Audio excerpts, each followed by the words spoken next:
Hey everyone, so let's start GOC lecture 2 with the revision of lecture 1. So सबसे पहले हम revise करेंगे, जैसा कि हमारा मोटो है कि हम चीज़ों को रिवाइज करते हुए और एनालिसिस करते हुए उस प्रीवियस लेक्चर की हम आते हैं नेक्स्ट कॉन्सेप्ट पर। ठीक है, सो सबसे पहले हम GOC लेक्चर 1 को रिवाइज करते हैं। और लेक्चर 1 में जैसा कि आपको याद होगा, आई होप आप लोगों ने फर्स्ट लेक्चर देख लिया होगा, नहीं भी देखा है कोई बात नहीं, फिर हम क्विकली उसको रिवाइज कर लेंगे और एक बार आप जाकर वापस से उस लेक्चर को देख लेंगे। ठीक है, सो हम स्टार्ट करते हैं GOC के लेक्चर 1 के रिविजन से। तो लेक्चर 1 में हमने क्या किया, लेक्चर 1 में हमने सिर्फ बेसिक टर्मिनोलॉजी को सीखा, जैसे कि ऑर्गेनिक सीखा कि ऑर्गेनिक टर्म किसके लिए यूज होगा, तो एक बार रिकॉल करते हैं। ठीक है, सो हाँ, एक और रिकॉल से एक बात मैं आपको बताती हूँ कि देखिए, जब भी आप चीज़ों को रिवाइज करें और जब भी आप तैयार, फॉर एग्जाम्पल मतलब कह लीजिए कि अगर खासकर इस एग्जाम पॉइंट ऑफ व्यू से आपको रिकॉलिंग की हैबिट बहुत अच्छी होनी चाहिए। मतलब जैसे मैं अभी आपके सामने आपको एक मतलब छोटा सा एग्जाम्पल दूंगी कि जैसे मैं लेक्चर 1 का रिकॉल करूंगी अभी जस्ट आपके सामने खड़े होकर के, बिना कुछ लाइक लिखे या फिर ऐसा कुछ, सिर्फ हम ओरली उसको जस्ट रिकॉल करेंगे, उसको जस्ट हम देखेंगे कि कितना चीज़ें हमको लेक्चर 1 की याद है। ठीक है ना, मैं आपके सामने करूंगी, ऐसे ही आपको भी तैयारी करनी है, चाहे वो आपका बायो हो चाहे आपका केमिस्ट्री हो, आपको रिकॉलिंग हैबिट डेवलप करनी होगी। ठीक है, रिकॉलिंग मीन्स जस्ट आपको अपने आप अपना सोचना है, जस्ट थिंक करना है कि क्या क्या हमने लेक्चर 1 में पढ़ा या क्या क्या हमने लेक्चर 1 में सीखा, या आप जो भी सब्जेक्ट पढ़ रहे हो या आप जो भी, फॉर एग्जाम्पल आप कुछ भी नया कंटेंट पढ़ते हैं या कुछ नया डाटा पढ़ते हैं, कोई नया टॉपिक पढ़ते हैं, तो आप सबसे पहले उसको क्या करा करें, जैसे आपने एक बार पढ़ लिया, अब आपने एक बार उससे गो थ्रू हो लिए, फिर उसके बाद आपको जस्ट उसको बैठ कर सोचना है जस्ट, और उसको बोलना है। और हाँ, कोशिश करना है कि आप अपने मैक्सिमम सेंसेस यूज़ कर सकें। मतलब आप बोल कर, लाइक आप लिख भी सकते हैं, लेकिन हाँ, बहुत अच्छा होगा कि जब जहाँ पे लिखने की रिक्वायरमेंट हो, फॉर एग्जाम्पल फिजिक्स में आपको फॉर्मूला लिखने की रिक्वायरमेंट होती है, बायो में आप जस्ट बिना लिखे भी आप जस्ट रिकॉलिंग से कर सकते हैं। ठीक है ना, और केमिस्ट्री में भी आपको जहाँ अगर नीड हो तो आप लिखने का भी यूज़ कर सकते हैं। इधर मतलब आपको सिंपली, या तो आपको कहने का मतलब है आप सिंपली क्या कर सकते हैं, आप जस्ट रिकॉल कर सकते हैं, मतलब जस्ट आप उसको अपने माइंड में मतलब माइंड में ला करके कि यस मैंने ये पढ़ा, फिर ये पढ़ा, फिर ये पढ़ा, और इस तरीके से आप रिकॉलिंग कर सकते हैं। ठीक है, चलिए मैं आपको बता ही देती हूँ कि किस तरीके से आपको करना चाहिए। जैसे मैं करने जा रही हूँ GOC लेक्चर 1 का रिकॉल। ओके, तो सबसे पहले हमने क्या किया कि ऑर्गेनिक टर्मिनोलॉजी पर हम आए। सबसे पहले हमने ऑर्गेनिक टर्मिनोलॉजी सीखी कि ऑर्गेनिक टर्म किसको कहते हैं, तो हमने ये जाना कि ऑर्गेनिक टर्म उसको कहते हैं जो, या ऑर्गेनिक टर्म पहली बार उनके लिए डिफाइन किया गया, उन कंपाउंड्स के लिए डिफाइन किया गया जिनको लिविंग फॉर्म से ऑब्टेन कर सकते हैं। ठीक है, जैसे कि प्लांट से, एनिमल से, और भी अदर लिविंग फॉर्म से, तो जो भी केमिकल कंपाउंड्स हमको लिविंग फॉर्म से ऑब्टेन्ड हुए उनको हमने बोल दिया ऑर्गेनिक। फिर जब हमने उन कंपाउंड्स की एनालिसिस किया तो पता चला कि ये कंपाउंड्स कार्बन के ही कंपाउंड्स हैं, मतलब सारे कंपाउंड्स किसके कंपाउंड है, कार्बन के कंपाउंड्स हैं। फिर हमने ये भी देखा कि सिर्फ कार्बन नहीं, उसमें ऑफ कोर्स कार्बन ने किस डिफरेंट डिफरेंट अदर एटम्स से बॉन्ड बना रखा है, जैसे कि हाइड्रोजन से, जैसे कि other compound for example nitrogen से, हेलोजन से, फास्फोरस से, ऐसे बॉन्ड बना रखा है। ठीक है ना, तो उसकी स्टडी फिर फाइनली हम लोगों ने क्या किया कि हाँ, मैं क्या देखा गया कि ऑर्गेनिक कंपाउंड बेसिकली कार्बन के कंपाउंड होते हैं, और कार्बन की फिर ऐसे जितने भी कंपाउंड्स होते हैं जो बेसिकली कार्बन के कंपाउंड्स होंगे, वो कार्बन के कंपाउंड्स ऐसे भी हो सकते हैं जिनमें सिर्फ और सिर्फ कार्बन ने हाइड्रोजन के साथ बॉन्ड बनाया हो। ठीक है, जिसको हम एक अभी नेक्स्ट इस GOC के next chapter that is hydrocarbon में उसको पढ़ेंगे। और कुछ ऐसे भी कंपाउंड्स होते हैं। अच्छा, मैं इसको छोटी सी बात बताऊँ, देखिए जैसे कि हमारा जो सिलेबस डिज़ाइन है, खासकर ऑर्गेनिक केमिस्ट्री का सिलेबस, तो वो डिज़ाइनिंग ही इसी तरीके से है जैसे मैं आपको बता रही हूँ। फॉर एग्जांपल सबसे पहले हम क्या पढ़ते हैं कि organic, general organic chemistry, that is हम पढ़ते हैं कि ऑर्गेनिक क्या है, मतलब ऑर्गेनिक टर्म को समझते हैं, फिर ऑर्गेनिक कंपाउंड्स को समझते हैं, फिर एक्चुअली मैंने आपको क्या बताया था, मैंने आपको बताया था कि ऑर्गेनिक कंपाउंड्स एक्चुअली ये टर्म किसके लिए यूज किया जाता है, तो एक तो मैंने बता दिया कि हाँ, लिविंग फॉर्म से जो भी कंपाउंड्स ऑब्टेन किए जाते हैं उनके लिए ये टर्म क्यों यूज किया जाता है। दूसरा हमने ये देखा कि उन सभी कंपाउंड्स में एक चीज कॉमन है, और वो सारे कार्बन के कंपाउंड्स हैं। ठीक है, फिर देखिए हमने क्या बताया कि कार्बन अपने ही जैसे दूसरे एटम के साथ बॉन्ड बना सकता है। ठीक है, तो अपने ही जैसे दूसरे एटम के साथ जो बॉन्ड बनाने की उसकी प्रॉपर्टी होती है उसको हमने क्या बताया था, कैटेनेशन। ठीक है ना, फिर कैटेनेशन से एक हमने स्टेटमेंट भी आपको दिया था, मैंने क्या दिया था कि carbon also show property of catenation with hydrogen, sulphur, phosphorus, chlorine etcetera. क्या स्टेटमेंट ट्रू है, चलिए देखते हैं। देखिए हमने कहा था कि carbon of course show property of catenation. ठीक है ना, कैटेनेशन का क्या मतलब कि कार्बन अपने ही जैसे दूसरे एटम से भी जुड़ने की टेंडेंसी को रखता है, मतलब अपने ही जैसे दूसरे कार्बन एटम से जुड़ने की टेंडेंसी रखता है, इसी को हम कहते हैं कैटेनेशन। ठीक है, तो जब कैटेनेशन का मतलब ही है सेल्फ लिंकिंग, तो दूसरे एटम से जुड़ने की प्रॉपर्टी को हम कैटेनेशन कैसे कह सकते हैं। ठीक है, तो फिर ये स्टेटमेंट क्या हो गया, फॉल्स।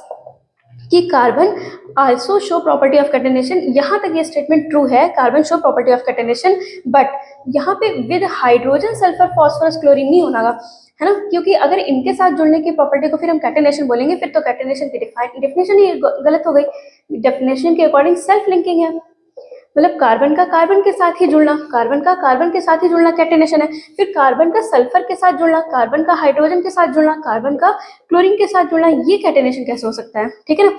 तो ये इनके साथ जुड़ने की प्रॉपर्टी कैटेनेशन नहीं है, बट ये जरूर है कि कार्बन हाइड्रोजन के साथ भी बॉन्ड बनाता है, सल्फर के साथ भी बॉन्ड बनाता है, फास्फोरस के साथ भी बनाता है, क्लोरीन भी, और अदर एटम के साथ भी बनाता है। तो बॉन्ड बनाता है वो बिल्कुल सही है, लेकिन उनके साथ कैटेनेशन प्रॉपर्टी नहीं दिखाता, ठीक है ना। तो हमने ये टर्म यहाँ पे कैटेनेशन डालकर इस स्टेटमेंट को क्या कर दिया, फॉल्स। ओके, इससे पहले क्या लिखा हुआ था, एक और स्टेटमेंट मैंने आपको होमवर्क दिया था, उसका आंसर भी कई लोगों ने दिया था, और वो सही दिया था, मोस्टली लोगों ने सही दिया था कि all organic compounds are biomolecules. क्या सारे के सारे ऑर्गेनिक कंपाउंड्स बायोमोलिक्यूल्स होंगे?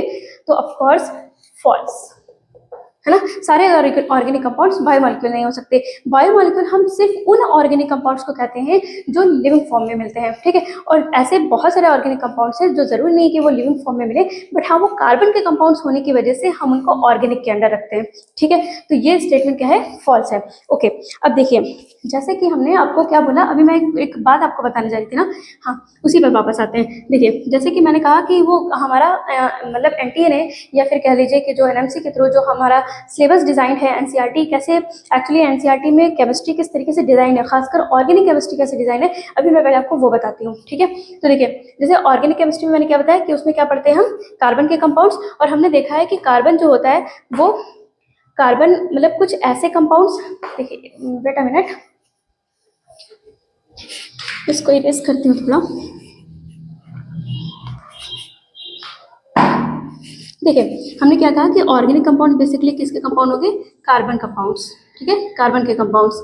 अब जो कार्बन के कंपाउंड्स होते हैं ना, वो भी मेजॉरिटी मतलब उनको क्लासिफाई कर दिया दो पार्ट में, मतलब एक ऐसे कार्बन के कंपाउंड्स या एक ऐसे ऑर्गेनिक कंपाउंड्स जिसमें ओनली कार्बन एंड हाइड्रोजन है, मतलब जिसमें कार्बन ने सिर्फ और सिर्फ कार्बन के साथ बॉन्ड बनाया हुआ है या तो फिर हाइड्रोजन के साथ बॉन्ड बनाया हुआ है, तो ऐसे कंपाउंड्स को हम बोलते हैं हाइड्रोकार्बन्स।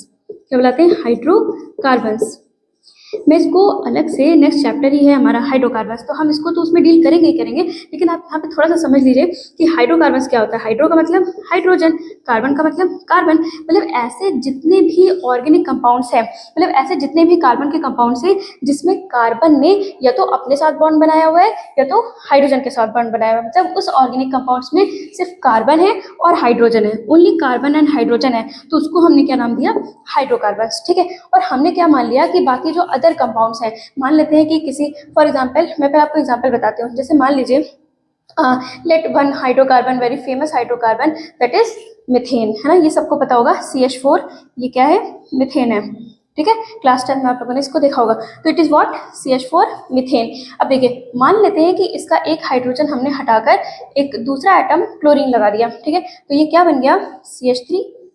कुछ करना नहीं है, कुछ ये कैसे आया कुछ नहीं, बस सिंपली क्या मैं बता रही हूँ, जो बता रही हूँ पहले अभी उसी पे फोकस करिए, कि मान लेते हैं एक हाइड्रोजन हटा दिया और उसकी जगह पे क्लोरीन लगा दिया। ओके, हम ऐसा भी कर सकते हैं, कोई बोले आप क्लोरीन ही क्यों लगा रहे हो, हम मेरी मर्जी, हम OH लगा देंगे, तो आपकी मर्जी भी चल सकती है, OH लगा दीजिए, ठीक है। और आपने क्या बना दिया उसको, CH3OH, एक ये भी कंपाउंड है, एक ये भी कंपाउंड है, ये भी ऑर्गेनिक कंपाउंड है, मतलब ये भी तो कार्बन का ही कंपाउंड हुआ ना। अब क्या बोलते हैं साइंटिस्ट, क्या मानते हैं कि ये जितने भी अदर कंपाउंड्स हैं जिसमें कार्बन और हाइड्रोजन के अलावा, मतलब कार्बन और हाइड्रोजन के अलावा कोई अदर हेट्रो एटम है, कोई अदर हेट्रो एटम आ जाता है, तो उसको हमने उसी का ही डेरिवेटिव बोल दिया। क्या बोल दिया, उसी का ही डेरिवेटिव, मतलब इट्स डेरिवेटिव्स, इट्स डेरिवेटिव्स। तो ये क्या हो गया, व्हाट, अब देखिए मैंने क्या बोला आपको कि जैसे ऑर्गेनिक कंपाउंड्स, मैंने क्या कहा कि ऑर्गेनिक कंपाउंड्स कार्बन के कंपाउंड्स होते हैं। अब कार्बन कंपाउंड्स में वन इज हाइड्रोकार्बन हो गए और दूसरे उसके डेरिवेटिव्स हो गए। अब सोचिए कितने अच्छे से एनसीईआरटी डिजाइन है कि क्लास 11th में क्लास 11th में वो आपको क्या पढ़ाती है, हाइड्रोकार्बन पढ़ाती है। क्या पढ़ाती है, हाइड्रोकार्बन। पहले तो वो GOC that is general organic chemistry पढ़ाएगी आपको, फिर उसके बाद वो क्या पढ़ाएगी, हाइड्रोकार्बन। मतलब सिंपली आपको ऐसे ऑर्गेनिक कंपाउंड्स पढ़ाएगी जिसमें कार्बन ने सिर्फ या तो अपने साथ बॉन्ड बनाया होगा या तो हाइड्रोजन के साथ बॉन्ड बनाया होगा, और ऐसे सारे कंपाउंड्स जिसमें सिर्फ और सिर्फ कार्बन और हाइड्रोजन प्रेजेंट होते हैं उनको हम क्या कहते हैं, हाइड्रोकार्बन। वैसे कोई कह सकता है कि चलिए मैम डिफिनेशन भी लिख दीजिए, तो वो डिफिनेशन हम लिखेंगे in the next chapter. Okay, so अभी क्या बता रहे हैं कि सिलेबस कैसे डिजाइन है, या फिर कैसे क्लास 11 में किसको रखा गया, क्लास 12 में किसको रखा गया। ठीक है, तो देखिए क्लास 11 में उसने क्या पढ़ाया, पहले तो ऑर्गेनिक के फंडामेंटल्स आपको सिखाया, पहले ऑर्गेनिक के बेस क्लियर किया। जब वो बेस फंडामेंटल आप सीख जाते हो, उसके बाद सबसे पहले ऑर्गेनिक कंपाउंड्स को, सबसे पहले ऑर्गेनिक के कौन से कंपाउंड्स पढ़ाए जिसमें सिर्फ कार्बन और हाइड्रोजन होता है, दैट इज हाइड्रोकार्बन। ये हो गया क्लास 11 का पार्ट। ठीक है, फिर उसके बाद जब आप क्लास 12 में आते हो तो क्लास 12 में क्या पढ़ते हो, आपको याद है क्लास 12 के सिलेबस याद है, चलिए अगर नहीं पता तो बताते हैं। जैसे कि उसमें पढ़ते हैं halo alkane and hello arenes. अभी आपको समझ नहीं आ रहा होगा ये मैम ने क्या लिख दिया, कोई बात नहीं, ये जो मैंने लिखा है ना CH3Cl यही है हेलो एल्केन। ठीक है, और हेलो एरीन्स में बस ये तो आपने देखा ना, इसको तो सब जानते हैं, दैट इज बेंजीन, है ना। इसी का एक हाइड्रोजन हटा के हमने क्या लगा दिया है, कोई एक्स का मतलब यहाँ पर हेलोजन से, एक्स का मतलब हेलोजन से, मतलब फॉर एग्जांपल मैंने क्लोरीन लगा दिया। ठीक है, तो इसमें भी तो हो गया ना कि इसमें से एक हाइड्रोजन मैंने हटाया और क्लोरीन लगा दिया, मतलब ये भी तो ये हाइड्रोकार्बन का डेरिवेटिव ही हुआ। ठीक है, तो ये क्लास 12 का पहला chapter halo alkane and hello arenes. Class 12 का दूसरा चैप्टर होता है एल्कोहल। अभी देखिए ये मैंने आपको क्या बताया CH3OH क्या है, एल्कोहल। ठीक है, उसके अलावा आप इसमें भी देखो, आप बेंजीन से एक हाइड्रोजन हटा दीजिए और क्या लगा दीजिए OH, it is not alcohol, it is what, phenol. ठीक है, ऐसे ही एक और कैटेगरी आती है इसकी, क्या आती है, ईथर, ROR। ठीक है, अभी आपको नहीं पता कोई बात नहीं, आपको टेंशन नहीं लेनी कि ये कौन सा ग्रुप है, ये क्या है, बस थोड़ा सा समझ लीजिए, आपको मैं जस्ट बता रही हूँ कि सिलेबस कैसे डिजाइन है। ठीक है, इसके बाद जैसे हेलो एल्केन हेलो एरीन्स हो गया, सेकंड एल्कोहल फिनॉल ईथर हो गया, थर्ड चैप्टर आप पढ़ोगे जिसमें आप पढ़ोगे एल्डिहाइड RCHO, और पढ़ोगे एसिड, और पढ़ोगे एल्डिहाइड कीटोन, है ना, कीटोन, इसको पढ़ोगे। और लास्ट चैप्टर फोर्थ, मतलब second last chapter, that is RNH2 amine. मैं यहाँ पे चैप्टर का नाम नहीं लिख के, मैंने आपको यहाँ पे इसके क्या लिखे हुए, फॉर्मूलेज लिखे हुए हैं, वाई, ताकि आपको समझ आए कि देखिए इसके जो क्लास 12 का फर्स्ट चैप्टर है उसमें उसने बेसिकली हेलोजन्स को मतलब इंट्रोड्यूस करवाया। कहने का मतलब है ऐसे ऑर्गेनिक कंपाउंड्स जिसमें कार्बन और हाइड्रोजन के अलावा हेलोजन है। सेकंड चैप्टर जिसमें ऑक्सीजन आपको दिख रहा है, ठीक है ना। थर्ड चैप्टर जिसमें अगेन आपको ऑक्सीजन दिख रहा है, ठीक है। फोर्थ चैप्टर जिसमें आपको नाइट्रोजन दिख रहा है। ये सब बताने का पर्पस ये है कि एक्चुअली पूरा सिलेबस ऐसे डिजाइन है कि क्लास 11 में पहले हम फंडामेंटल सीखते हैं, फंडामेंटल सीखने के बाद एकदम basics organic compounds that is hydrocarbons को पढ़ते हैं, जिसमें सिंपली सिर्फ कार्बन और हाइड्रोजन होता है। It is not too much simple, okay, हम पढ़ेंगे इसको डिटेल में, ओके।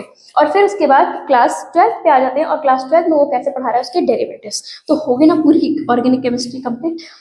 मतलब ऑर्गेनिक केमिस्ट्री में पहले फंडामेंटल और हाइड्रोकार्बन्स हम 11th में सीखते हैं, और फिर 12th में आकर के उसके डेरिवेटिव्स पढ़ लेते हैं, और इस तरीके से हम लोग ऑर्गेनिक केमिस्ट्री पढ़ लेते हैं, मतलब क्लास 12th लेवल तक, 11th 12th लेवल तक, ठीक है। और यही पार्ट भी है हमारा एक्चुअली, अगर ये देखा जाए ना तो यही है हमारा ऑर्गेनिक का सिलेबस, मतलब हमको इतना ही पढ़ना है, हाँ इतना ही पढ़ना है, ठीक है। हाँ, इसके अंदर बहुत डिटेल्स है, वो हम आएंगे चैप्टर्स पे फिर बताएंगे। तो आपको बेसिकली पूरा ऑर्गेनिक केमिस्ट्री में इतना ही पढ़ना है, दैट इज जीओसी पढ़ना है, हाइड्रोकार्बन्स पढ़ना है, और फिर उसके डेरिवेटिव्स में ये सारे 4 चैप्टर पढ़ने हैं, ठीक है ना। एक और चैप्टर है जिसको मैंने लास्ट लेक्चर में भी आप ये टर्म इंट्रोड्यूस किया था, दैट इज बायोमॉलिक्यूल्स। एक और ये चैप्टर मिला लीजिए, तो एक्चुअली आपके कितने चैप्टर हो गए, 1, फिर उसके बाद ये 2, एंड देन आप यहाँ से 4 काउंट कर लीजिए, 4 एंड देन 1 5, है ना। तो ये 5 to 7, तो टोटल 7 चैप्टर्स हैं, टोटल 7 चैप्टर्स हैं आपके ऑर्गेनिक केमिस्ट्री में, ठीक है, ऑर्गेनिक केमिस्ट्री। तो देखिए ना कितने अच्छे तरीके से एनटीए ने या एनएमसी ने क्या दिया, सिलेबस डिजाइन किया हुआ है, ठीक है। मतलब हमारी क्या लिए एनटीए एनसीए छोड़ दिए, वो तो खैर वो नीट का और जेई का सिलेबस डिजाइन करते हैं, लेकिन ये एनसीईआरटी ने डिजाइन किया हुआ है, और एनसीईआरटी ने कितनी अच्छे ढंग से डिजाइन किया हुआ है, ठीक है ना। तो अब आपको समझ आ रहा होगा कि हाँ हम, अच्छा हमने कहा था रिकॉल करेंगे, लेकिन हम थोड़ा सा भावनाओं में बह गए, और थोड़ा सा आपको मैंने सिलेबस बता दिया कि हाँ ये सिलेबस एक्चुअली हमारी एनसीईआरटी में कैसे डिजाइन है, और एनसीईआरटी कैसे 11th में क्या रखती है और 12th सेल्फ में क्या रखते हैं और कितने अच्छे तरीके से, मतलब वाकई मतलब बहुत ही समझदारी से के साथ फंडामेंटल हाइड्रोकार्बन 11th लेवल पे सोचते हुए बच्चों को कि अभी अभी नया नया एंट्री किया है और अभी साइंस को ही डिवाइड किया और फिर साइंस में भी फर्दर डिवाइड कर दिया, केमिस्ट्री में भी फर्दर डिवाइड कर दिया गया। तो अभी थोड़ा सा 11th पे रहते रहते थोड़ा सा बेसिक्स पढ़ाते हैं, फिर उसके बाद आके 12th में उसके डेरिवेटिव्स और बायोमोलिक्यूल्स के साथ डील कराते हैं, है ना। तो ठीक है, चलो कोई बात नहीं, इसको हम इरेज करते हैं, फिर हम आते हैं वापस से रिकॉर्डिंग पर। ओके, सो इसमें कुछ ऐसा नोट करने जैसा नहीं था, मैंने जस्ट आपको बताया है। और हाँ, लास्ट क्लास का होमवर्क भी कर लिया। सो इसको इरेज करके वापस से पहले रिकॉल करेंगे, ठीक है। फिर उसके बाद हम आज का टॉपिक पढ़ेंगे, दैट इज टेट्रावैलेंसी।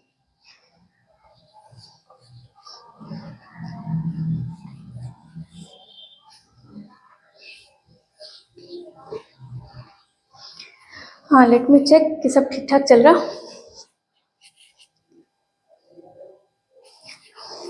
ओके, सो चलिए, तो एक बार क्विकली रिवाइज करते हैं लेक्चर 1 में जो हमने पढ़ा, हाँ, रिकॉलिंग के थ्रू, ठीक है। तो देखिए, सबसे पहले हमने क्या किया, सबसे पहले हमने ऑर्गेनिक टर्म समझा कि ऑर्गेनिक किसको कहते हैं, कि ऑर्गेनिक ऐसे सारे कंपाउंड जो लिविंग फॉर्म से ऑब्टेन होते हैं वो ऑर्गेनिक कहलाते हैं, इनिशियल डिफिनेशन, ठीक है। फिर उसके बाद हमें पता लगा कि ऑर्गेनिक कंपाउंड्स वो सारे के सारे और कार्बन के ही कंपाउंड्स हैं। फिर हमने क्या पता किया कि ओके, कार्बन के, फिर हमने कहा कि कार्बन इस ऑर्गेनिक कंपाउंड्स को ना एक सेपरेट ब्रांच में डाल देते हैं, that is what, organic chemistry. तो हम उसको एक सेपरेट ब्रांच में पढ़ने लग जाते हैं। फिर मैंने आपको बताया कि उसका सेपरेट ब्रांच में पढ़ने का क्या पर्पस है, और हम कार्बन के ही कंपाउंड्स को क्यों एक सेपरेट ब्रांच में पढ़ते हैं, फिर क्यों नहीं अदर एलिमेंट्स के कंपाउंड्स को भी हम ऐसे ही सेपरेट ब्रांच में पढ़ते हैं। तो ऐसा नहीं होता, क्यों नहीं होता, क्योंकि मैंने बताया कि कार्बन की दो, मतलब कई सारी प्रॉपर्टीज है, लेकिन वन ऑफ द प्रॉपर्टी मैंने आपको बताया था, मैं उसको रिवाइज करती हूँ एक बार, दैट इज व्हाट, कैटेनेशन। तो देखिए, हमने क्या कहा कि जो कार्बन को एक सेपरेट ब्रांच में स्टडी करने का क्या पर्पस है, क्योंकि कार्बन के बहुत सारे कंपाउंड्स मिलते हैं, और दूसरा कार्बन के, मतलब एक तो बहुत सारे कंपाउंड्स मिलते हैं, और दूसरा कार्बन के, मतलब कार्बन अपने ही जैसे दूसरे कार्बन एटम के साथ बॉन्ड बना सकता है, सिंगल भी, डबल भी, ट्रिपल भी, ऐसे उसकी बॉन्ड बनाने की टेंडेंसी है, ठीक है। इनफैक्ट सिर्फ अपने साथ ही नहीं, कार्बन दूसरे एटम के साथ भी सिंगल, डबल और ट्रिपल बॉन्ड बना सकता है, ठीक है ना, ट्रिपल कोवैलेंट बॉन्ड बना सकता है। तो उसकी इतनी सारी डाइवर्सिफिकेशन होने की वजह से उसको एक हम सेपरेट ब्रांच में पढ़ते हैं, that is what, organic chemistry. So हमने फिर उसके बाद पढ़ा कि कैटेनेशन क्या होता है, मैंने आपको बता भी दिया कि सेल्फ लिंकिंग प्रॉपर्टी को हम क्या कहते हैं, कैटेनेशन। और मैंने ये भी बताया था कि कैटेनेशन ऐसा नहीं होता कि सिर्फ कार्बन शो करता है, कार्बन के अलावा उसी के फैमिली के और members, that is silicon, germanium, tin वगैरह भी शो करते हैं, लेकिन सिलिकॉन में जो प्रॉपर्टी होती है कैटेनेशन शो करने की, इतनी नहीं होती जितनी कि कार्बन में होती है, ठीक है ना। फिर उसके बाद हम लोग थोड़ा सा हिस्ट्री पे बात किए थे कि अगर हम कार्बन कंपाउंड्स की हिस्ट्री को देखें तो वो करीब करीब 200 ईयर्स ओल्ड है, और जिसमें हमने बताया कि 1780 के अराउंड एक डिस्टिंग्विशिंग स्टार्ट हुआ ऑर्गेनिक कंपाउंड्स और इनऑर्गेनिक कंपाउंड्स के बीच में, कि दोनों में फर्क क्या है। फिर हम लोगों ने क्या पढ़ा था कि बर्जीलियस ने फर्स्ट टाइम ने एक थ्योरी दी, वही ऑर्गेनिक कंपाउंड्स के डिफिनेशन के बेसिस पर, कि एक that is vital force theory, कि हमको ऑर्गेनिक कंपाउंड्स के सिंथेसिस के लिए एक वाइटल फोर्स नेसेसरी होता है, और वो वाइटल फोर्स कहाँ मिलता है हमको, सिर्फ और सिर्फ लिविंग के अंदर मिलता है, दैट इज लिविंग सेल के अंदर मिलता है। तो अगर लिविंग सेल के अंदर मिलता है, इसका मतलब वो बाहर फोर्स नहीं है, और बाहर फोर्स नहीं है तो फिर बाहर किसी लिविंग कंपाउंड को हम ऑब्टेन या फिर प्रिपेयर नहीं कर सकते, ठीक है। तो फिर उसके बाद उन्हीं के student that is F Waller ने उनकी इसी थ्योरी को रिजेक्ट कर दिया, और कैसे, उनकी चांस इवेंट हो गया, दैट इज व्हाट, उन्होंने एक इनऑर्गेनिक कंपाउंड अमोनियम साइनेट को हीट किया, और उसको हीट करते करते यूरिया बना दिया, जो कि कैसा था, एक ऑर्गेनिक कंपाउंड था। फिर उसी के बाद से अदर साइंटिस्ट भी अदर ऑर्गेनिक कंपाउंड्स को बनाने में लग गए, और फिर इसी तरीके से आज के टाइम पे बहुत सारे ऑर्गेनिक कंपाउंड्स को हम लैब में प्रिपेयर कर सकते हैं, ठीक है। तो जैसे कि फिर उसके बाद हमने दो और साइंटिस्ट के नाम मैंने बोले थे आपको याद कर रखने को, वन इज कोल्बे जिन्होंने एसिटिक एसिड सिंथेसाइज किया, अनदर वन इज बर्थोलेट जिन्होंने मीथेन सिंथेसाइज किया, ठीक है। विद द ईयर आपको याद होना चाहिए, ठीक है। सो अब ये था लास्ट क्लास का रिवीजन, लास्ट क्लास का रिकॉल। अब नेक्स्ट करते हैं हम टेट्रावैलेंसी ऑफ कार्बन, ठीक है, इसको रेस करते हैं। सो आज का टॉपिक पढ़ते हैं, that is tetravalency of carbon. Tetravalency of carbon, या इसी को हम क्या बुलाते हैं, शेप, एक्चुअली इसी से हम पढ़ेंगे शेप ऑफ ऑर्गेनिक कंपाउंड्स। तो ये मैं एनसीईआरटी की ही हेडिंग डाली हूँ, टेट्रावैलेंसी ऑफ कार्बन और शेप ऑफ ऑर्गेनिक कंपाउंड्स, ठीक है। इसमें सबसे पहले हम पढ़ेंगे, या सबसे पहले हम देखेंगे हाइब्रिडाइजेशन मैं शॉर्ट में लिख रही हूँ, इट इज़ व्हाट, हाइब्रिडाइजेशन। एक बार पूरी स्पेलिंग लिख दे रही हूँ, ठीक है। Hybridisation of carbon in methane CH4, ठीक है। तो हम सबसे पहले देखेंगे hybridisation of carbon in methane, ठीक है। तो यही से शुरुआत करते हैं, okay. Hybridisation of carbon in methane, चलिए देखिए। सबसे पहले कार्बन को उठाते हैं, ठीक है। हम पढ़ ही रहे हैं कार्बन की केमिस्ट्री, तो सबसे पहले हम कार्बन पे देखते हैं। देखो कार्बन का एटॉमिक नंबर 6, और उसका अगर हम इलेक्ट्रॉनिक कॉन्फ़िगरेशन करें तो क्या आएगा, 1s2, अच्छे से लिख देते हैं, 1s2, 2s2, 2p2, ओके। हम इसको ऐसे अब आपको पता, अच्छा एक चीज़ और, आपको पता है कि हम अभी एडवांस थ्योरी पे नहीं पढ़ रहे हैं, मतलब एडवांस थ्योरी नहीं पढ़ रहे हैं। एडवांस थ्योरी के अकॉर्डिंग तो हर एक ऑर्बिटल जो भी बॉन्ड बनाने में पार्टिसिपेट करता है वो सब करते हैं, मतलब सारे ऑर्बिटल पार्टिसिपेट करते हैं। लेकिन हम अभी थोड़ा सा अपने मतलब वीबीटी पर ही रहते हैं, फिर कह लो कि वैलेंस बॉन्ड पे ही रहते हैं, जिसमें क्या कहते हैं वैलेंस बॉन्ड थ्योरी। अब ये वापस आप सोचोगे कि ये वीबीटी क्या है, ये मैम ने ये टर्म क्यों दिया, तो मैं एक चीज़ बताने के लिए आपको यूज़ कर रही हूँ उसको, ठीक है। अब वीबीटी छोड़ दो, बस जो मैं कह रही हूँ उसको ध्यान से समझ लेना, ठीक है। मैं क्या कह रही हूँ कि आप ये सोचो कि जब भी कोई बॉन्ड बनाता है, जब भी दो एलिमेंट्स आकर आपस में बॉन्ड बनाते हैं, तो उनके बॉन्ड फॉर्मेशन में उनके वैलेंस इलेक्ट्रॉन पार्टिसिपेट करते हैं। कौन करता है, वैलेंस इलेक्ट्रॉन पार्टिसिपेट करते हैं। तो हम इसीलिए देखिए, अब आपको पता है वैलेंस का क्या मतलब होता है, वैलेंस का क्या मतलब होता है, वैलेंस का मतलब होता है आउटर मोस्ट, सबसे बाहर, ठीक है। वैलेंस का क्या मतलब होता है, आउटर मोस्ट। तो वैलेंस शेल का क्या मतलब हो गया, सबसे बाहर वाली शेल, आउटर मोस्ट शेल। और वैलेंस इलेक्ट्रॉन का क्या मतलब हो गया, सबसे आउटर मोस्ट वाले इलेक्ट्रॉन। मतलब वैलेंस शब्द किसके लिए यूज करते हैं, आउटर मोस्ट के लिए जनरली, ठीक है ना। तो वैलेंस शेल का मतलब आउटर मोस्ट शेल और वैलेंस इलेक्ट्रॉन का मतलब आउटर मोस्ट इलेक्ट्रॉन। हम क्या कह रहे हैं कि जब भी दो एलिमेंट्स बॉन्ड बनाते हैं, आपस में बॉन्ड फॉर्मेशन करते हैं, तो उनके वैलेंस शेल के इलेक्ट्रॉन पार्टिसिपेट करते हैं या फिर वैलेंस ऑर्बिटल पर पार्टिसिपेट करते हैं, ओके। तो देखो इसीलिए हम यहाँ पर, अब आपको पता है कि जैसे ये 1s2 है, ये 2s2, 2p2 है, तो इसमें वैलेंस शेल कौन सी हुई, ये वाली हुई ना, इसीलिए हम इसके ऑर्बिटल पे फोकस कर रहे हैं। इसलिए मैंने आपको ये बताया कि आप ये ना बोलो कि आपने इसको क्यों नहीं दिखाया। हम इसको नहीं दिखाने में इंटरेस्टेड है, क्योंकि जो बॉन्डिंग में पार्टिसिपेट कर रहा है वो वैलेंस का कर रहा है, तो हम उसी के बनाने में इंटरेस्टेड है, ठीक है। तो हमने यहाँ पे ये 2s का मान लेते हैं ऑर्बिटल बना लिया, ठीक है। और इसमें कितने इलेक्ट्रॉन है, 2, और ये 2p का आपको पता है p के 3 ऑर्बिटल्स होते हैं, ठीक है। और मैंने वो 3 ऑर्बिटल बना लिए, इसमें 2 इलेक्ट्रॉन्स को मैंने बैठा दिया, ठीक है। अब ये जो इलेक्ट्रॉनिक कॉन्फ़िगरेशन मैंने लिखा है, ये इलेक्ट्रॉनिक कॉन्फ़िगरेशन है ग्राउंड स्टेट का, ठीक है। ये कार्बन का मैंने क्या लिखा है, इलेक्ट्रॉनिक कॉन्फ़िगरेशन, और ये इलेक्ट्रॉनिक कॉन्फ़िगरेशन किसका है, ग्राउंड स्टेट का, ठीक है। अब मैंने क्या किया कि कार्बन को भेज दिया है एक्साइटेड स्टेट पे। अब सबसे पहले देखो ना, जैसे मैंने एक टर्मिनोलॉजी यूज़ किया, व्हाट, ग्राउंड स्टेट, और दूसरा यूज़ किया एक्साइटेड स्टेट। तो तुरंत ही रुक के आपको समझना चाहिए कि what is ground state and what is excited state। देखो ऐसे नहीं करेंगे कि हम यहाँ पे पढ़ा के फिर आगे बढ़ते चले हैं, फिर ये टर्मिनोलॉजी हम छोड़ दें। मैंने आपको पहले क्लास में फोकस किया है कि टर्मिनोलॉजी आप कभी नहीं छोड़िएगा, कभी भी नहीं। तो सबसे पहले ग्राउंड स्टेट क्या होता है और एक्साइटेड स्टेट क्या होता है। ग्राउंड स्टेट उसकी नॉर्मल स्टेट होती है जिस पर वो रहता है, ठीक है ना। एक्साइटेड स्टेट का क्या मतलब होता है कि जब वो एनर्जी लेकर के, होता क्या है कि ग्राउंड स्टेट का मतलब उसकी नॉर्मल स्टेट हो गई, मतलब जिस स्टेट में वो नॉर्मली पड़ा हुआ है, नॉर्मली पाया जा रहा है, ठीक है, वो उसकी ग्राउंड स्टेट है। एक्साइटेड स्टेट का क्या मतलब होता है, या फिर कह लो ये ground state lower energy level को भी रिप्रेजेंट करता है, लोअर एनर्जी लेवल। जो एक्साइटेड स्टेट होता है वो क्या होता क्या है, जब कोई एटम, फॉर एग्जांपल कार्बन की बात कर रहे हैं, तो कार्बन का जैसे ये लो एनर्जी लेवल है, ठीक है, इस पर कोई इलेक्ट्रॉन पड़ा है और इसके पास हायर एनर्जी लेवल है, तो अगर ये लोअर एनर्जी लेवल से एक्साइट होकर के, इसी को बोलते हैं एक्साइट होना, कि लोअर एनर्जी से वो अगर हायर एनर्जी लेवल पर आ जाता है, तो उसी को हम क्या कह देते हैं कि ये अब ये कौन सी स्टेट में पहुंच गया है, that is what, excited state, ठीक है। एक्साइटेड स्टेट का मतलब हो गया कि कुछ एनर्जी वो एब्जॉर्ब करके वो उसका लोअर एनर्जी से हायर एनर्जी लेवल पर आ जाना, उसी को कहते हैं हम क्या, एक्साइटेड स्टेट। तो देखिए अब आपको पता है, जैसे कि देखो हम इसके केस में, मिनट, देखिए जैसे हमने कहा कि एक्साइटेड स्टेट, देखो मैंने कहा कि ये मान लो कार्बन के लिए हम बना रहे हैं, तो ये 1s हो गया उसका, मतलब ये इस साइड क्या है, एनर्जी, इस साइड क्या है, एनर्जी, और ये 1s हो गया, फिर ये क्या हो गया, 2s हो गया, और फिर ये क्या हो गया, 2p हो गया, ठीक है। अब आप देख रहे होगे कि इस एक्सिस पर एनर्जी है, इसका मतलब कि जो 1s है वो देखो लोअर एनर्जी लेवल पर है, और ये 2s है ये हायर एनर्जी लेवल पर है, और ये जो 2p है वो उससे ऊपर एनर्जी लेवल पर है। ठीक है ना। तो अब देखो क्या होता है, आपको दिख रहा है कि इन सब के बीच में एनर्जी का अच्छा खासा गैप है, 1 और 2 के बीच में तो काफी गैप है, बट हाँ 2s और 2p के बीच में इतना गैप नहीं है।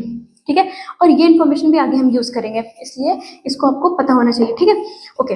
हो सकता है कि आपने स्ट्रक्चर ऑफ एटम पढ़ा हो और फिर उसमें ये पढ़ा होगा, या जिन्होंने नहीं पढ़ा मैं उनके लिए भी बता रही हूँ। ओके, तो देखिए हमने क्या किया कि ये एक्साइटेड स्टेट में जाएगा। मैंने आपको क्या बताया था कि एक्साइटेड स्टेट में जाने का क्या मतलब होता है कि किसी भी एटम का लोअर एनर्जी लेवल से या फिर कह लो ग्राउंड स्टेट से उसके हायर एनर्जी लेवल में पहुंच जाना, दैट इज एक्साइटेड स्टेट में पहुंच जाना, उसी को हम बेसिकली उसकी क्या कहते हैं, एक्साइटेड स्टेट। मतलब लोअर एनर्जी से हायर एनर्जी लेवल पर आना, वही उसका क्या कहलाता है, एक्साइटेड स्टेट। ओके, तो अब आप कोई ये सोच ले कि ठीक है ये है lower energy level that is 1s है, इसमें जो 2 इलेक्ट्रॉन पड़े थे तो एक इलेक्ट्रॉन एनर्जी लेकर के यहाँ 2s में जंप कर जाए, तो इसको हम बोल देंगे इसकी क्या, एक्साइटेड स्टेट। तो ऐसा कतई नहीं होता। ठीक है, ऐसा नहीं होगा। ऐसा क्यों नहीं होगा, क्योंकि आप यहाँ पे देख रहे हो कि उसमें एनर्जी का कितना लेवल, एनर्जी का कितना गैप है। ठीक है, तो इतने ज्यादा गैप को वो क्रॉस नहीं कर सकता कि वो यहाँ से इलेक्ट्रॉन यहाँ जंप कर जाए। ठीक है, इतना भी नहीं जाएगा, इतनी भी एक्साइटमेंट नहीं है उसकी कि वो इतना ज्यादा हायर एनर्जी का खर्चा लेकर के उठा करके वो ऊपर जाए। ठीक है, और वैसे भी आपको पता है कि हायर एनर्जी पर जब कोई जाएगा, एक बढ़िया कॉन्सेप्ट बताती हूँ, जब भी कोई हायर एनर्जी पर जाएगा तो जिसकी भी एनर्जी ज्यादा होती है उसकी स्टेबिलिटी क्या होती है, कम। इसका मतलब जैसे कोई हायर एनर्जी पर जाएगा उसकी स्टेबिलिटी कम हो जाएगी। फिर आपके माइंड में सेकंड क्वेश्चन आएगा कि अगर हायर एनर्जी पर जाने पर उसकी स्टेबिलिटी कम हो रही है तो फिर वो क्यों जा रहा है, वो क्यों जा रहा है, उसका आंसर अभी हम थोड़ी देर में करेंगे। ठीक है ना, तो सोचिएगा थोड़ा सा, आप भी जब तक सोचते रहिए जब तक मैं भी आपको थोड़ी देर में बताती हूँ। ठीक, तो देखिए हमने क्या कहा कि हाँ लोअर एनर्जी से हायर एनर्जी में, लेकिन ऐसा नहीं है कि 1s से 2s में चला जाएगा, तो फिर 2s का इलेक्ट्रॉन 2p में जा सकता है, यहाँ से इलेक्ट्रॉन यहाँ जा सकता है। ऐसा क्यों, क्योंकि इसके बीच में जो एनर्जी का डिफरेंस है ना वो इतना नहीं है, तो जब ये इतना नहीं है तो ये यहाँ से यहाँ पे जंप कर सकता है। ठीक है, तो होगा क्या, देखो हमने इसको नहीं टच करना, ये जैसे लिखा था उसको वैसे ही लिखा रहने देंगे। हम क्या करेंगे, 2s का एक इलेक्ट्रॉन, या अभी 2p का एक ऑर्बिटल खाली हुआ है ना, तो इसके एक ऑर्बिटल में डाल देंगे। मतलब इसका जो एक्साइटेड स्टेट कॉन्फ़िगरेशन हो जाएगा वो हो जाएगा 2s1। ठीक है, एक बार इसको लिखते हैं, क्या हो जाएगा ये 2s1 और क्या हो जाएगा 2p3। राइट, अब देखो ये 2s1 में हो गया और ये 2p3, ऐसे सही है। मतलब हमने क्या करा है, हमने s के एक इलेक्ट्रॉन को जंप करा दिया या फिर हायर एनर्जी लेवल पे पहुंचा दिया, कहाँ पर पहुंचा दिया है, 2p में। और ये 2s और 2p में 2s का इलेक्ट्रॉन क्यों चला गया, क्योंकि इनके बीच में ज्यादा एनर्जी का गैप नहीं है, इस वजह से इट कैन जंप। ठीक है, तो ये जंप करके हायर एनर्जी लेवल में जा सकता है, और चूंकि ये लोअर से हायर एनर्जी लेवल पर गया है इसलिए वो क्या है, चूंकि लोअर से हायर एनर्जी लेवल पर गया है इसलिए वो उसको हम क्या बुलाते हैं, एक्साइटेड स्टेट। ओके, तो देखिए सबसे पहले मेरा आपसे क्वेश्चन है कि हम देखने जा रहे हैं कि मीथेन में बॉन्डिंग कैसे होती है, या फिर मीथेन का हाइब्रिडाइजेशन क्या है, या मीथेन में कैसे बॉन्डिंग होती है। ठीक है, उससे पहले मेरा आपसे क्वेश्चन है कि पहले मीथेन कंपाउंड एग्जिस्ट किया होगा, या फिर हम पहले ही उसके बारे में बॉन्डिंग सोचने लगे होंगे। ऑफ कोर्स पहले मीथेन कंपाउंड मिला होगा। ठीक है, उसका एग्जिस्टेंस हमको मिला होगा कि अच्छा मीथेन जैसा भी कोई कंपाउंड एग्जिस्ट करता है। ठीक है, फिर हम लोगों ने उसमें सोचा होगा कि उसमें बॉन्डिंग कैसे हुई, उसमें कार्बन ने कैसे बॉन्ड बनाया हाइड्रोजन के साथ, है ना, उसमें किस टाइप का हाइब्रिडाइजेशन हुआ, या फिर हाइब्रिडाइजेशन का कॉन्सेप्ट ही क्यों आया। ठीक है, तो मेरा कहने का मतलब है कि पहले तो मीथेन एग्जिस्ट करना जरूरी है ना, ये एग्जिस्ट किया होगा। ठीक है, ये हमको मिला होगा, फिर हमने सोचा होगा कि इसमें किस टाइप से बॉन्डिंग होती है। ठीक है, तो अब सुनिए, अब आपको ये पता है कि कार्बन ने मीथेन में कितने बॉन्ड बना रखे हैं, हाइड्रोजन के साथ एक बॉन्ड, और ऐसे ही 4 हाइड्रोजन है तो कार्बन ने टोटल कितने बॉन्ड्स फॉर्म कर रखे हुए हैं, 4।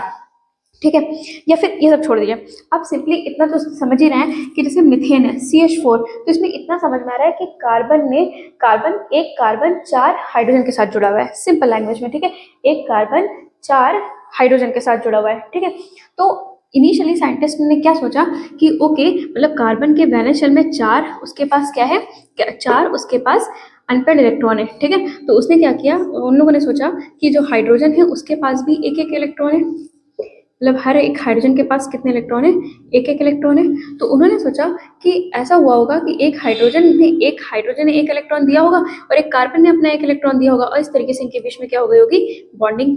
ठीक है, इसी तरीके से यहाँ पर भी एक कार्बन का एक इलेक्ट्रॉन और हाइड्रोजन का एक इलेक्ट्रॉन, और ये इनके आपस में क्या हो गई होगी, बॉन्डिंग। इसी तरीके से इसमें बॉन्डिंग हो रखी होगी। ठीक है, मतलब इनिशियली जो CH4 में बॉन्डिंग जब साइंटिस्ट समझ रहे थे तो उनके माइंड में क्या आया, उन्होंने कहा कि एक ही कार्बन है और उसने 4 बॉन्ड बना, मतलब एक ही कार्बन है और उसने वो 4 हाइड्रोजन के साथ जुड़ा हुआ है। ठीक है, तो वो 4 हाइड्रोजन के साथ कैसे जुड़ा होगा, उसने सोचा कि हुआ क्या होगा कि एक हाइड्रोजन ने एक अपना इलेक्ट्रॉन और एक कार्बन ने अपना इलेक्ट्रॉन ऐसे साझा किया होगा, दैट इज कोवेलेंट बॉन्ड की बात कर रहे हैं हम, हमें पता है।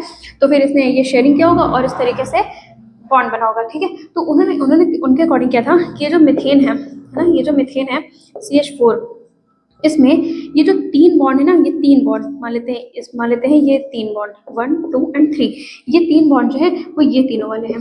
ठीक है ना, ठीक है, मतलब ये 1 2 एंड 3, ये कौन से बॉन्ड है, ये वाले बॉन्ड है 1 2 एंड 3।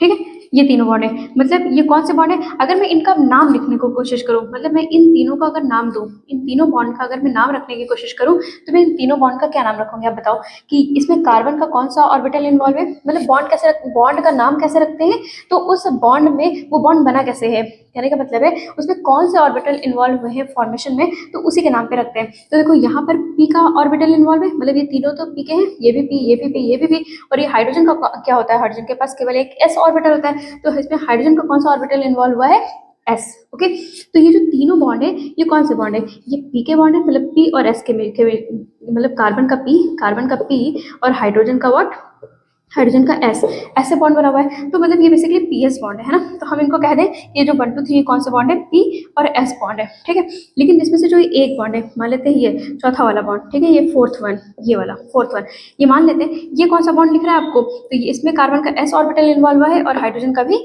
S ऑर्बिटल इन्वॉल्व है। तो इसका मतलब ये फोर्थ बॉन्ड जो है उसको हम कैसे, उसको क्या बोल सकते हैं, उसको हम बोल सकते हैं कार्बन का इसमें S इन्वॉल्व है और हाइड्रोजन का क्या इन्वॉल्व है, S, that is SS bond हो गया। तो ये 3 बॉन्ड एक टाइप के हो गए, 1 2 3 कौन से, मतलब कह सकते हैं हम SP बॉन्ड है ना, कह सकते हैं ना SP बॉन्ड। ठीक है, और ये दूसरा वाला फोर्थ वन कैसा है, SS बॉन्ड है। तो साइंटिस्ट ने क्या सोचा कि जो मीथेन मॉलिक्यूल है ना उसमें 2 टाइप के बॉन्ड्स हैं। ठीक है, मतलब एक SS बॉन्ड है और दूसरा SP बॉन्ड है। अगर 2 टाइप के बॉन्ड है तो उन दोनों की स्ट्रेंथ भी अपनी अलग अलग होगी, मतलब SP बॉन्ड की स्ट्रेंथ अलग होगी और SS बॉन्ड की स्ट्रेंथ कुछ अलग होगी। ये दोनों एक जैसे तो नहीं हो सकते भाई, इनकी बॉन्ड स्ट्रेंथ अलग होगी क्योंकि बॉन्ड ही अलग है। ठीक है, तो उन्होंने सोचा कि मीथेन मॉलिक्यूल में 3 बॉन्ड की एक जैसी स्ट्रेंथ होनी चाहिए। इन तीनों की बॉन्ड स्ट्रेंथ मान लेते हैं लेट इट इवन। ठीक है, कुछ बॉन्ड स्ट्रेंथ कुछ एक जैसी होगी और ये चौथे बॉन्ड की जो बॉन्ड स्ट्रेंथ है वो कुछ अलग होगी, that is let it be E2। तो इवन होगी and even is not equal to E2। ठीक है, मतलब इवन E2 के बराबर नहीं है। जाहिर सी बात है, जिसमें अगर 2 टाइप के बॉन्ड, मतलब बॉन्ड 2 टाइप का बन रहा है तो फिर बॉन्ड स्ट्रेंथ भी अलग अलग होगी। और उन लोगों का क्या सोच रहा था कि दोनों बॉन्ड स्ट्रेंथ क्या है, अलग अलग है। ठीक है, अब हुआ क्या कि मतलब सोचा यही, इसी पर्पज से मतलब इन, अब देखो हमें कैसे पता चलेगा कि बॉन्ड स्ट्रेंथ सेम है या फिर बॉन्ड स्ट्रेंथ अलग अलग है, ये तो जस्ट उन्होंने थिंक किया, उन्होंने ऐसा सोचा कि इस तरीके से बॉन्ड बना होगा, कुछ इस तरीके से बॉन्डिंग हुई होगी कार्बन और हाइड्रोजन के बीच में, और फिर इस तरीके से कुछ बॉन्ड आए होंगे, तो 4 बॉन्ड है तो उसमें 2 टाइप के बॉन्ड है ना, कितने, 2 टाइप के बॉन्ड है, एक SP बॉन्ड है और दूसरा SS बॉन्ड है। तो अगर ये जो 2 टाइप का बॉन्ड है इसका मतलब 2 डिफरेंट बॉन्ड स्ट्रेंथ है, तो हमें इसको चेक भी करना था, मतलब ऑफ कोर्स ये सिर्फ हम कह नहीं सकते ना, हमको इसका प्रैक्टिकली प्रूफ भी देना था। तो प्रैक्टिकली प्रूफ कैसे करेंगे, इन दोनों बॉन्ड को, मतलब इन चारों बॉन्ड को तोड़ करके देखा गया। ठीक है, तो जब इन बॉन्ड को तोड़ करके देखा गया उनकी बॉन्ड स्ट्रेंथ चेक करने के लिए, तो मान लेते हैं इसकी कुछ एनर्जी आई A। ठीक है, मान लेते हैं कोई एक बॉन्ड को तोड़ने में जितनी एनर्जी मिली, आपको पता है ना बॉन्ड स्ट्रेंथ क्या होता है, या फिर कह सकते हैं बॉन्ड एंथैल्पी क्या होता है, तो बॉन्ड एंथैल्पी होता है the energy required to break the bond. बाकी डिफिनेशन पे हम आएंगे कि उसकी मतलब फुल ऑन डिफिनेशन क्या है। सिंपली आप इतना समझो कि यहाँ पे बॉन्ड स्ट्रेंथ या फिर बॉन्ड कह सकते हैं बॉन्ड एंथैल्पी का क्या मतलब होता है कि किसी बॉन्ड को तोड़ने में जितनी एनर्जी लगती है ना वो उसका बॉन्ड स्ट्रेंथ है, या फिर कह लो कि जितनी बॉन्ड बनने में जो एनर्जी रिलीज हुई होगी वो फिर वही उसकी क्या है, बॉन्ड एंथैल्पी। अच्छा, यहीं से मैं वापस आती हूँ, एक बार मैं इस पर आती हूँ वापस से। देखिए, मैंने आपको बताया था कि जब कोई हायर एनर्जी लेवल पर जाता है, जैसे कि इस केस में कार्बन गया है ना, अपने लोअर एनर्जी से हायर एनर्जी पे जाता है, तो हमने आपको ये भी बताया कि जब कोई हायर पे जाएगा तो हायर एनर्जी हो जाएगी, एनर्जी ज़्यादा हो जाएगी, तो स्टेबिलिटी क्या हो जाएगी, कम। तो अगर ये स्टेबिलिटी भाई कोई कम स्टेबल होने के लिए थोड़ी ना बॉन्ड बनाएगा, है ना। वो इसके लिए, अच्छा पहला क्वेश्चन कि वो इस पे जा ही क्यों रहा है, सो बॉन्ड बनाने के लिए। तो फिर अगर इसको इस पर जाने से ये स्टेबल कम हो रहा है तो वो क्यों ही जा रहा है, ऐसा इसलिए हो रहा है क्योंकि ये इस पे जाने पर, मतलब हायर एनर्जी जाने पर ऑफ कोर्स वो थोड़ा लेस स्टेबल होगा, लेकिन आफ्टर द बॉन्ड फॉर्मेशन, जब बॉन्ड बन जाएगा तो फिर इतनी ज़्यादा एनर्जी रिलीज हो जाएगी कि इसको ये ओवरकम कर देगी, ठीक है ना। तो इतनी ज़्यादा एनर्जी रिलीज हो जाएगी कि वो स्टेबल हो जाएगा और फिर तो उसका ये काम करना सार्थक हो गया, ठीक है। तो ये था उसका आंसर जो मैंने बताया था कि वो क्यों लोअर से हाई एनर्जी में जाएगा, ठीक है, क्योंकि बॉन्ड बनने के बाद इतनी ज़्यादा एनर्जी रिलीज होगी कि उसका वो स्टेबिलिटी को गेन कर लेगा, ओके। और बॉन्ड बनी रहा है स्टेबिलिटी गेन करने के लिए, ठीक है।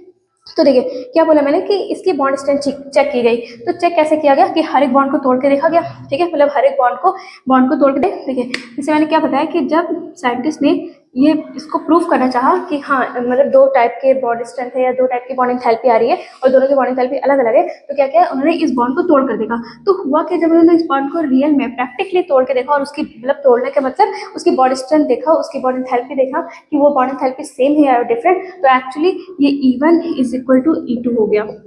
दैट इज सारे बॉन्ड की एंथैल्पी क्या हो गई, एक जैसी, मतलब सारे के सारे बॉन्ड की एंथैल्पी क्या हो गई, एक ही जैसी हो गई। मतलब ये सारे बॉन्ड्स की जितनी एनर्जी रिक्वायर्ड थी इन सब बॉन्ड को तोड़ने में, मतलब चारों बॉन्ड को तोड़ने में जो एनर्जी रिक्वायर्ड थी उससे नहीं आ रही थी, वो डिफरेंट नहीं आई, जबकि उनके अकॉर्डिंग तो ये डिफरेंट आना चाहिए क्योंकि यहाँ पे दो डिफरेंट टाइप के बॉन्ड है।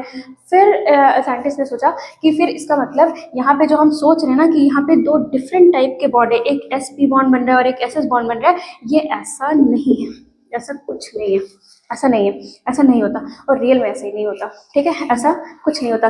तो फिर मतलब मैं आपको बता रही हूँ कि एक्चुअली मैंने डायरेक्टली आपको नहीं बता दिया कि मीथेन में हाइब्रिडाइजेशन क्या होता है और कैसे होता है। मैं एक्चुअली हाइब्रिडाइजेशन के कॉन्सेप्ट पर ही आ रही हूँ कि हाइब्रिडाइजेशन कॉन्सेप्ट कहाँ से आया। एक्चुअली अब अभी तक मैंने हाइब्रिडाइजेशन का नाम भी नहीं लिया। देखिए मैंने आपको सिंपली बताया कि जब ये मिथेन, एक बार समराइज करें, ठीक है। जैसे मैंने आपको बताया कि जब मिथेन के फॉर्मूले पर या उसके बॉन्ड्स को लेकर के डिस्कशन हो रहा था या फिर साइंटिस्ट सोच रहे थे, तो उन्होंने क्या सोचा कि कार्बन के पास वो कार्बन वाले बॉन्ड बनाने के लिए उसको एटलीस्ट मतलब एक एक इलेक्ट्रॉन पेयर का साझा करने के लिए एक एक इलेक्ट्रॉन पेयर मतलब कोवेलेंट बॉन्ड बनाने के लिए एक एक इलेक्ट्रॉन चाहिए उसको सारे ऑर्बिटल्स में, ठीक है ना, बैलेंस शेल के। तो ठीक है, उसने अपने एक ऑर्बिटल को हायर एनर्जी लेवल पर भेज दिया, ठीक है। वो मैंने आपको बता दिया कि हायर एनर्जी लेवल पर जाने के बाद भी वो स्टेबल क्यों होता है, क्योंकि आफ्टर द बॉन्ड फॉर्मेशन इतनी एनर्जी, इतनी sufficient amount of energy release हो जाती है कि उसको ओवरकम कर लेती है, ठीक। फिर क्या हुआ, उन्होंने सोचा कि हाइड्रोजन जो है वो फिर एक एक इलेक्ट्रॉन यहाँ पे पड़े हुए, एक s में पड़ा है और एक एक इलेक्ट्रॉन p में पड़े हुए, और हाइड्रोजन के पास भी एक इलेक्ट्रॉन है, ये इस तरीके से इसका बॉन्ड फॉर्मेशन हो गया होगा। तो इस तरीके से दो टाइप के बॉन्ड आने चाहिए और दो टाइप के बॉन्ड, एक sp और एक ss होना चाहिए, और अगर दो टाइप के बॉन्ड है तो दो डिफरेंट टाइप के बॉन्ड एंथैल्पी आनी चाहिए। लेकिन जब प्रैक्टिकली इसको देखा गया, प्रैक्टिकली इस बॉन्ड को ब्रेक करके देखा गया, उसकी एंथैल्पी चेक की गई, तो फिर तो क्या हो गया, तो फिर तो गजब ही हो गया, चेंज ही हो गया कि सबकी के सबके बॉन्ड लेंथ जो सबके जो बॉन्ड एंथैल्पी आई, इनफैक्ट आगे उसकी और प्रॉपर्टी जैसे कि बॉन्ड लेंथ हो गया, बॉन्ड ऑर्डर हो गया, सबके सब क्या हो गया, सेम। तो फिर तो इसका मतलब ये हो गया कि दो टाइप के बॉन्ड लेंथ या फिर कह लीजिए कि दो टाइप के बॉन्ड स्ट्रेंथ है नहीं, मतलब दो टाइप के बॉन्ड ही नहीं है एक्चुअली इन CH4 के। इस CH4 में चारों मतलब चारों CH बॉन्ड जो है ना वो एक ही जैसे हैं। तो फिर एक ही जैसे हैं तो फिर क्या हुआ, एक हाइपोथेटिकल कंडीशंस सोची गई, दैट इज व्हाट मैंने बोला ही वर्ड, पहला ही वर्ड हाइपोथेटिकल, है ना। अब क्या सोचा गया, फिर साइंटिस्ट ने सोचा कि ऐसा तो नहीं हो रहा, फिर जब ऐसा नहीं हो रहा तो कुछ और हो रहा होगा, तो फिर क्या कुछ हो रहा होगा, उसी को एक हाइपोथेटिकल कॉन्सेप्ट दिया गया, that is what hybridisation. Hybridisation अब ये हाइब्रिडाइजेशन क्या है, तो देखिए साइंटिस्ट ने क्या सोचा कि जब चारों के चारों एंथैल्पी, जब चारों के चारों बॉन्ड एंथैल्पी सेम है, मतलब सारे एंथैल्पी सेम है, इसके मतलब सारे बॉन्ड सेम है, और सारे बॉन्ड सेम कैसे होंगे, सारे बॉन्ड सेम होने के लिए तो सारे एक ही जैसे ऑर्बिटल को कंबाइन करना होगा हाइड्रोजन के साथ। भाई हाइड्रोजन का तो कोई दिक्कत नहीं, हाइड्रोजन के पास तो S ही है, लेकिन इसके पास दो टाइप के ऑर्बिटल है, तो अगर सबके ही स्ट्रेंथ सेम रखनी है, सारे ही बॉन्ड एक ही टाइप के बनाने हैं, तो सबसे पहले सारे के सारे ऑर्बिटल भी एक ही टाइप के होने चाहिए कार्बन के। तो फिर उन्होंने क्या कहा कि ऐसा कुछ नहीं होता, तो फिर क्या होता देखते हैं। आप इसको चाहे तो स्क्रीनशॉट ले सकते हैं, अब इसको बाद में नोट डाउन कर सकते हैं, यहाँ तक आप नोट कर सकते हैं, उसके आगे से हम बता रहे हैं आपको कंटिन्यू करना है, ठीक, ओके।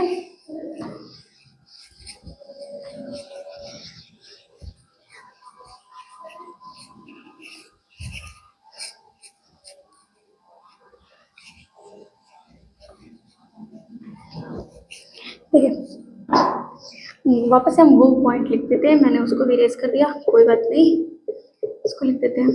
ठीक है, ये था कॉन्फ़िगरेशन कैसा, ये था ग्राउंड स्टेट का, और फिर कार्बन का एक्साइटेड स्टेट कॉन्फ़िगरेशन क्या लिखा था हमने, 2s1 एंड 2p3।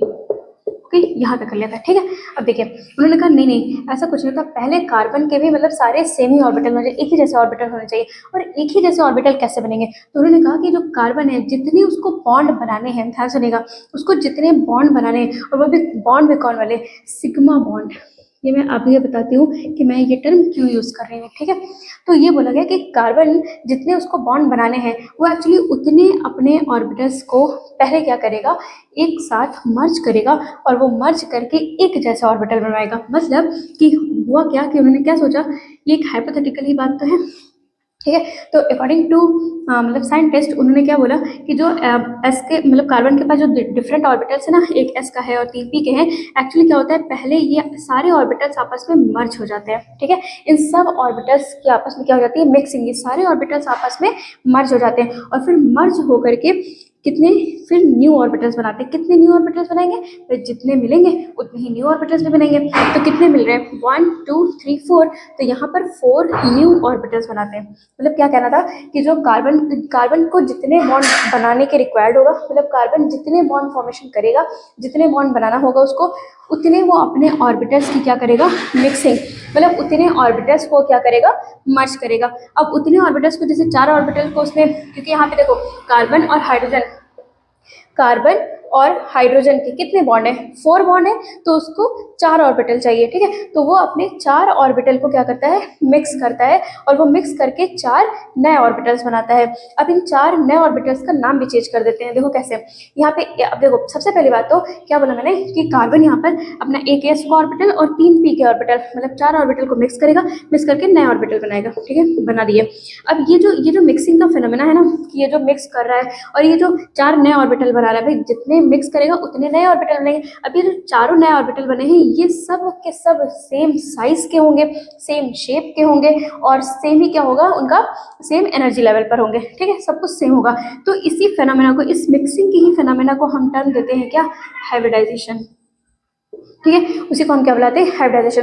तो हाइब्रिडाइजेशन का कॉन्सेप्ट ऐसे आया, एक्चुअली हाइब्रिडाइजेशन का कॉन्सेप्ट कहाँ से आया, मीथेन के ही जो मॉलिक्यूल का फॉर्मेशन हम देख रहे थे कि मीथेन मॉलिक्यूल कैसे बनता है, उसी से आया है क्या हाइब्रिडाइजेशन का कॉन्सेप्ट। ठीक है, तो हाइब्रिडाइजेशन का क्या मतलब हो गया कि हाइब्रिडाइजेशन का कॉन्सेप्ट क्यों आया, कि सारे ऑर्बिटल्स को एक जैसा बनाने के लिए। ठीक है, वो एक जैसा हर एक पॉइंट ऑफ व्यू से होंगे, मतलब वो बॉन्ड उनका ऑर्बिटल का शेप में होंगे, साइज में होंगे, और एनर्जी लेवल पर भी होंगे। ठीक है, तो सभी सेम साइज, सेम शेप और सेम एनर्जी लेवल पर होंगे। और इन ऑर्बिटल का नाम देखो कैसे रखेंगे, कितने कौन कौन से ऑर्बिटल मिक्स हुए, एक s का ऑर्बिटल मिक्स हुआ है और 3 p के ऑर्बिटल मिक्स हुए, कितने, 3 p के ऑर्बिटल मिक्स हुए। तो that's why this hybridisation is called sp3।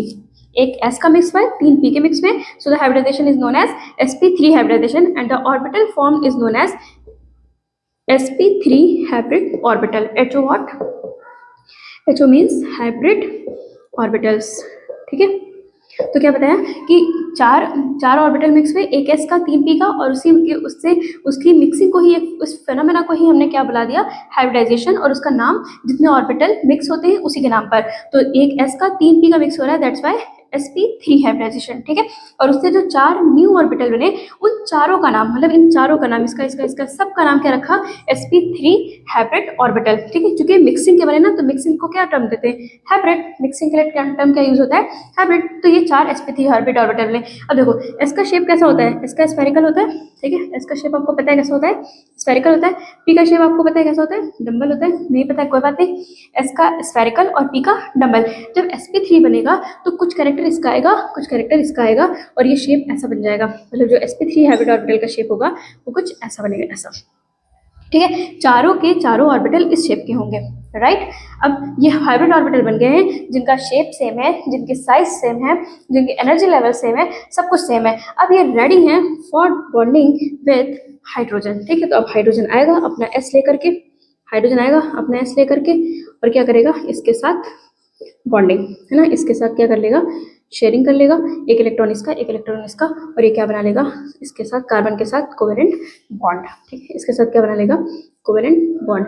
और इस तरीके से एक्चुअली ये देखा गया कि ये इस तरीके से क्या होती है CH4 की बॉन्डिंग। अब एक बात और देखो, हुआ क्या, ये 4 ऑर्बिटल मिक्स किए, 4 नए ऑर्बिटल बन गए, इन चारों का सब कुछ सेम है। ठीक है, अब ये चारों ऑर्बिटल बॉन्डिंग से भी पहले, मतलब हाइड्रोजन से बॉन्ड बनाने से पहले, ये चारों ऑर्बिटल कार्बन के न्यूक्लियस के अराउंड अपने आप को कुछ इस तरीके से पहले अरेंज करेंगे कि इनमें आपस में मिनिमम रिपल्सन हो, क्योंकि आपको पता है इन सबके पास भी एक एक इलेक्ट्रॉन है, इलेक्ट्रॉन इलेक्ट्रॉन में क्या होगा, रिपल्सन होगा। तो पहले हाइब्रिडाइजेशन के बाद और बॉन्डिंग से पहले ये sp3 हाइब्रिड ऑर्बिटल अपने आप को पूरी 3D स्पेस पे कुछ इस तरीके से अरेंज करते हैं कि उनमें मिनिमम एनर्जी, उनका मतलब उनके क्या हो कि ऑर्बिटल्स के बीच में मिनिमम रिपल्सन हो। तो देखिए, जैसे मान लिए ये sp3 हाइब्रिड ऑर्बिटल है, अभी आपको अपने आप को अरेंज करने जा रहे हैं स्पेस में कुछ इस तरीके से कि उनके आपस में मिनिमम रिपल्सन हो। ठीक है, तो स्पेस जो, और वो जिस तरीके से अपने आप को स्पेस में अरेंज कर लेंगे वही उसकी फाइनल क्या कराएगी, ज्योमेट्री। तो ज्योमेट्री भी यहीं से आती है। ठीक है, तो चलिए बना लेते हैं। तो ये जो sp3 ऑर्बिटल है ना, ये 4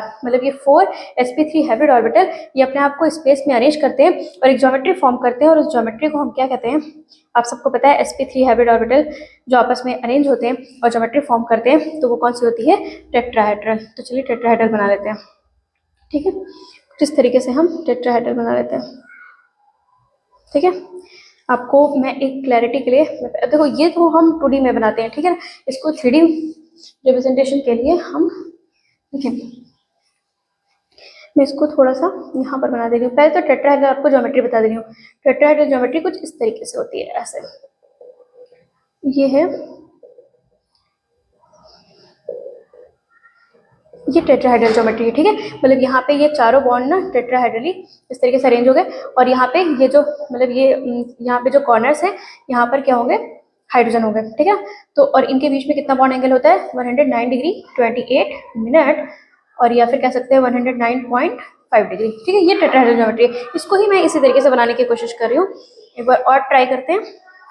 देखिए ऐसे ही बनाते हैं, ये हो गया, देन ऐसे, और फिर कुछ इस तरीके से। ठीक है, ये सारे एक ही शेप। अब मुझसे भले ना शेप सेम बना हो, लेकिन होते सारे सेम ही शेप और साइज के हैं। ओके, और यहाँ पर ही क्या हो जाएगा, हाइड्रोजन का एक ऑर्बिटल क्या हो जाएगा, इससे ओवरलैप कर जाएगा, और ये कुछ इस तरीके से हो गया CH4 मॉलिक्यूल। ये क्या है हमारा, CH4 molecule. I hope it is visible. Okay, हाँ तो विजिबल है। ठीक है, तो ये हो गया क्या, CH4 मॉलिक्यूल की सिंथेसिस, या फिर हमने समझ लिया कि CH4 मॉलिक्यूल एक्चुअली बनता कैसे है। ठीक है, तो हमने पढ़ लिया that is what, hybridisation of carbon in CH4 molecule. तो अब कोई पूछे कि CH4 मॉलिक्यूल में कौन सा हाइब्रिडाइजेशन होता है, तो हम क्या बोलेंगे, sp3। ठीक है, और उसमें sp3 में जो आपको बॉन्ड एंगल मिलता है, मतलब सारे ऑर्बिटल्स के बीच में जो बॉन्ड एंगल होता है वो कितना होता है, 109 डिग्री 28 मिनट। तो ये जो चारों ऑर्बिटल्स हैं ये अपने आप को 3D स्पेस में कुछ इस तरीके से अरेंज करते हैं कि इनके बीच में मिनिमम रिपल्सन हो, और इसी मिनिमम रिपल्सन करने पर जिनका इनकी जो ज्योमेट्री आती है या शेप आता है वो कैसा आता है, टेट्राहेड्रल। तो इसका शेप कैसा हो जाएगा, टेट्राहेड्रल। और इनमें सारे बॉन्ड्स के बीच में एंगल कितना होगा, 109 डिग्री 28 मिनट और 109.5 डिग्री। ठीक है, तो ये हो गया CH4 मॉलिक्यूल का स्ट्रक्चर। तो इस तरीके से एक्चुअली हाइब्रिडाइजेशन हम पढ़ते हैं किसमें, मिथेन में। ओके, अब यहाँ पर एक और पॉइंट पे बात कर लेते हैं। देखो ये तो हो गया होगा आई थिंक, इसको इरेज करूँ, आप 1 मिनट के लिए इसको स्क्रीनशॉट ले लें, फिर मैं इसको इरेज करती हूँ। Okay done. देखिए मैं एक चीज और बता दूं इसमें,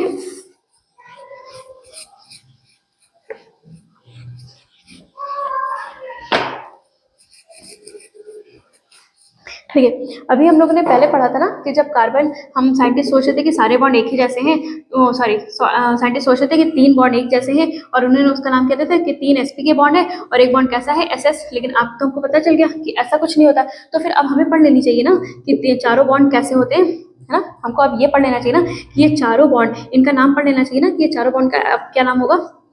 और मैंने बताया आपको कि नाम कैसे डिफाइन करते हैं, ये नाम कैसे रखते हैं, कौन से ऑर्बिटल्स इन्वॉल्व है। तो ये अब आपको इतना समझा रहा है कि चारों नाम सेम आने वाले हैं, है ना। चारों ऑर्बिटल के नेम क्या आने वाले हैं, सेम। चारों बॉन्ड्स के नाम क्या आने वाले हैं, सेम, क्योंकि सेम ही ऑर्बिटल इन्वॉल्व है, क्योंकि हाइड्रोजन का सारा क्या इन्वॉल्व है, S। हाइड्रोजन के सारे के इन्वॉल्व में s, और ये कौन सा ऑर्बिटल था, sp3, तो इसका नाम क्या रहेगा, sp3s बॉन्ड।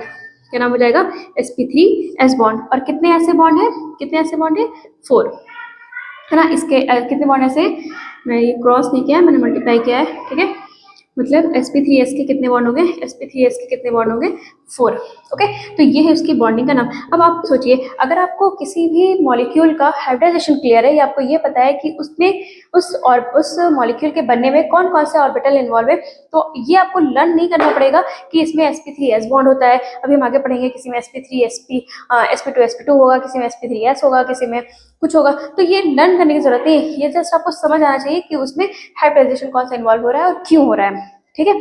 तो इसमें कितने बॉन्ड्स हमने पढ़ी है, sp3s के 4 बॉन्ड्स, ठीक है। और all bonds are arranged in the angle of what 109 degree 28 minute, ठीक है। तो यहाँ पे हमने क्लियर कर लिया hybridisation of carbon in methyl molecules, ठीक है। तो आज की इस वीडियो को यहीं तक रखते हैं, फिर कल हम पढ़ेंगे hybridisation of carbon in ethene molecule and then ethyne. Okay, मतलब हमको अभी देखना है कि पाई बॉन्ड का फॉर्मेशन कैसे होता है, और फिर उसके बाद हम देखेंगे कि कार्बन ट्रिपल बॉन्ड में कैसे 2 पाई बॉन्ड बनाता है, उन पाई बॉन्ड की कैसे ओवरलैपिंग होती है, और क्या उसके लिए कंडीशंस हैं कि कब हो पाएगा ओवरलैप उसका, कब नहीं हो पाएगा, ठीक है। तो वो सब हम देखेंगे नेक्स्ट लेक्चर में, ठीक है। तब तक के लिए आप इसको अच्छे से एक बार इसका रिवाइज करिएगा, एनसीईआरटी पढ़िएगा। और एनसीईआरटी में लाइक ये सब तो इतनी डिटेलिंग नहीं दिया हुआ है, ये मैंने आपको बताया है कि ये एक्चुअल हाइब्रिडाइजेशन का कॉन्सेप्ट कहाँ से आया, और जो मिथेन मॉलिक्यूल में उसमें फर्स्ट टाइम सोचा गया हाइब्रिडाइजेशन का कॉन्सेप्ट, और उसको लेकर के फाइनल कंक्लूड किया गया कि एक्चुअली मिथेन में sp3 हाइब्रिडाइजेशन होता है, ओके। और सारे के सारे बॉन्ड एक ही जैसे हैं, और वो कौन से हैं, sp3s, ओके। सो मिलते हैं नेक्स्ट लेक्चर में, थैंक यू।